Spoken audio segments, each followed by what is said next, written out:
Spray করার জন্য 2 litre বোতলে বোরন পার্টিম্যাক ইমিটা পরিমাণ মতো মিশিয়ে শসা গাছে স্প্রে করব। দেখতে পাচ্ছি একটি শসা বড় হয়েছে, তাই আগে ছিঁড়ে নিচ্ছি, যেহেতু স্প্রে করার 1 সপ্তাহ পরে ফল না খাওয়াই ভালো। দেন আমি স্প্রে শুরু করছি।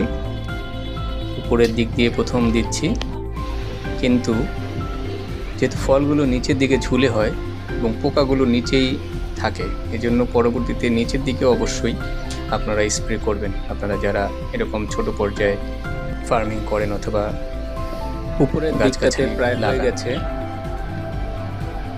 এখন আমি এই যে গাছের নিচের দিকে চলে এসেছি, ডালের নিচের দিকে অর্থাৎ মাচার নিচের দিকে। তো এই দিকটাতে স্প্রে করে দিলে আশা করি পোকামাকড় কিছু কমবে, যাতে গাছগুলোতে, ফুলগুলোতে, ফলগুলোতে ওরা নষ্ট না করতে পারে। ধন্যবাদ। পরবর্তী আপডেট পাওয়ার জন্য সাথে থাকুন।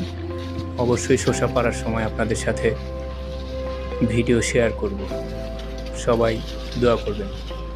আসসালামু আলাইকুম।